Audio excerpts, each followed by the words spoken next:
Hello friends, today I want to dive into this question, how long is a short-term rental? Unless you've been living under a rock, you've probably heard the term short-term rental. But what defines the length of a short-term rental? Well, by the end of this video, you're going to have a clear understanding of how long a short-term rental lasts, how different markets define it, and how this information can help you as a property owner or as a guest. For a period of time, it felt like everybody was jumping into the short-term rental craze that was happening. And they were doing it without ever fully understanding what they were or how they were defined. So have you ever wondered what qualifies as a short-term rental? Or how long a property can even be rented out before it shifts from a short-term rental to a long-term rental? So stay tuned as I dive into the essentials by first defining what a short-term rental is and helping you understand why they are so popular. Next, I'm going to help you understand how long of a stay actually qualifies as a short-term rental. And finally, I'm going to give you a few hacks that will help you dominate the short-term rental market if that is something you're looking to invest into. If you're ready, let's go.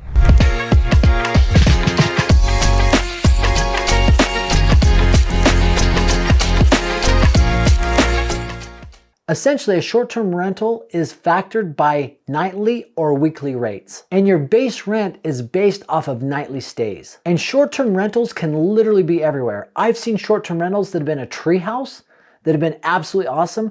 I've seen repurposed grain silos out in the middle of nowhere that once housed grain or wheat or barley that has now been turned into an awesome short-term rental. I've seen condos in downtown metropolitan areas that are pretty cool by all the attractions. I've seen large homes on the beach that have been a short-term rental.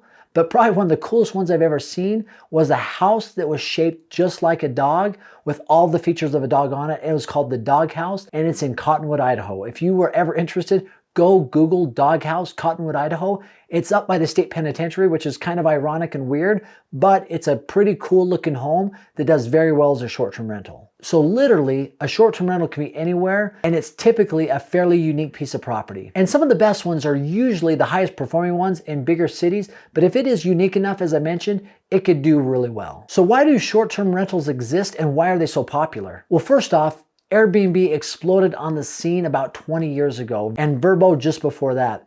But if you ever watch some of Airbnb commercials, they hit the nail right on the head. When you go and you travel as a family somewhere and you stay at a hotel, your bedtime is the exact same bedtime as your children, right? You've got their bed right next to yours. You really can't do anything. But if you're in an Airbnb, their room could be completely separate on a completely different floor than where you or some of the adults are staying. And so the fact that you can experience where you're going as a local or somebody that's living in a home or a condo, something that has a few more bedrooms, a little bit more room to spread your legs, that is going to be a much more desirable experience for the end user.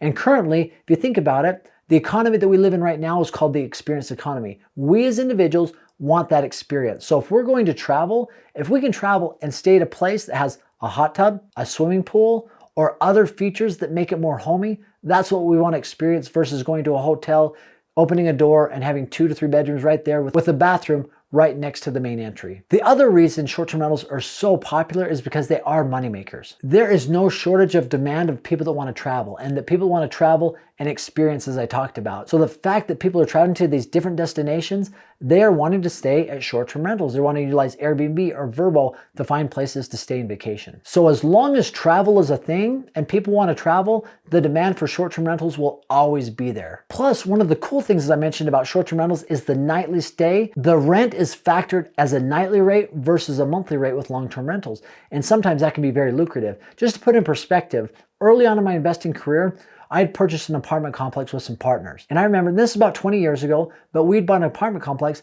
and I remember thinking we made $23,000 one month on this apartment complex, which was amazing, right? And given that was 20 years ago, so in today's dollars, that's even more. But my best month ever in one of my short-term rentals that's close to Yellowstone National Park was $39,000. One unit, one door versus say 40 doors on the apartment complex that I own. That's kind of the power and one of the things that makes short-term rentals very attractive. So let's talk really quick about rental durations and how short-term rentals fit into those. So probably the most common rental duration that we're all familiar with is long-term rentals. That's something we've been accustomed to, that we know. If you ever rented a place and paid a monthly rent, typically it's a longer term lease that's 12 months or longer. And really, long-term rentals has been the bedrock of real estate investing for a long time.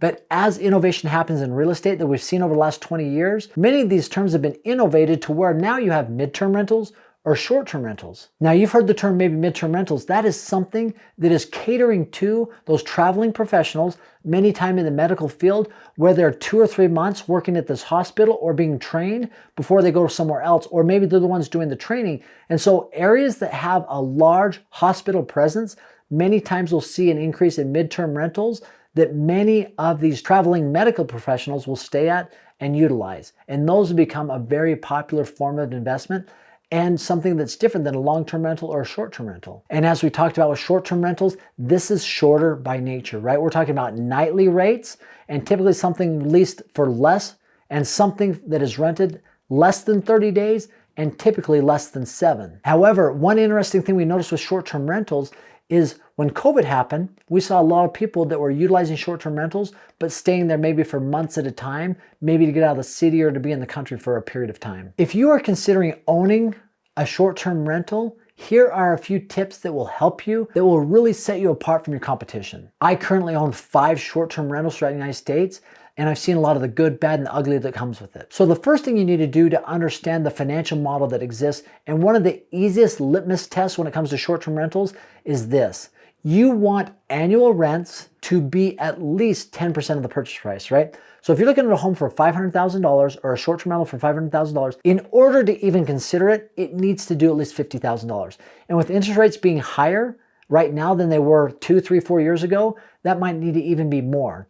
So better than that, if you can get annual rents at 15% of the purchase price, that's great. I would definitely do a deep dive and consider purchasing that. But if you can get annual rents 20% of the purchase price, that is a do not pass up deal. We had 2 of those in some of the short-term rentals we bought that were just amazing, and they're still producing really good income from it. So that's the litmus test to even see if it's something you should consider buying. Another thing when you're considering a short-term rental is there needs to be something unique about that property. Whether that uniqueness already exists when you purchase the property or you've got to do something different. For example, our home in Blue Ridge, Georgia has some of the most amazing unobstructed views that I've ever seen. Looking out the window on each level of the home is just forest or rolling hills and that blue hue that creates that blue ridge, right, on the sunset. So we're able to see sunsets. It's amazing.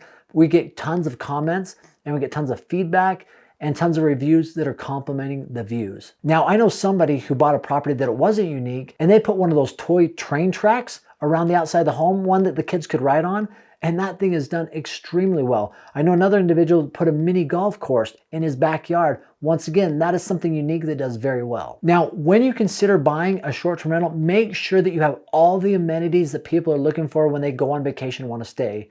You think that might be something that's petty, but I promise it's really important. Whether it's coffee makers, and some of ours, we have hot dog makers just for the kids, so it's cool. Anything you can do to bring amenities and uniqueness inside the home where they're renting that can give people the idea that, man, this is awesome, this is unique. That's gonna help your short-term rental do so much better. One thing that I didn't think was a big deal, but I soon found out it is having a hot tub. All of our short-term rentals have a hot tub, but not all of them started with a hot tub. We've had to put 3 hot tubs in as we've bought these different properties because that is what most people are asking for. And one of the final things, if you are gonna get into the short-term rental market and you're gonna manage it yourself, make sure that you have solid communication. People ask questions, and even before they actually rent your short-term rental, they might have a question, and if you don't respond really quickly, chances are they're looking somewhere else as well. So having good quality guest communication is really important. Feedback that we've got or reviews we've got, when they've said that we have good communication, that's been absolutely key for us to make our short-term rentals stand out from the competition. Now, those are things that I've seen when it comes to short-term rentals that have been a success for us. I'm a big fan of short-term rentals, but I'd be interested in your feedback. What are some things that you've seen that made yours stand out? Please comment below. Let's engage in a dialogue. And as always, just for stopping by, I have a free gift for you. It is actually a short-term rental calculator where you input the price of the home, the income, the expenses, and this software will spit out to you whether it is a good deal or not. And it's 100% free, no obligations. Just click on the link below, aaronsfreetraining.com. Thanks for stopping by. Have an amazing day.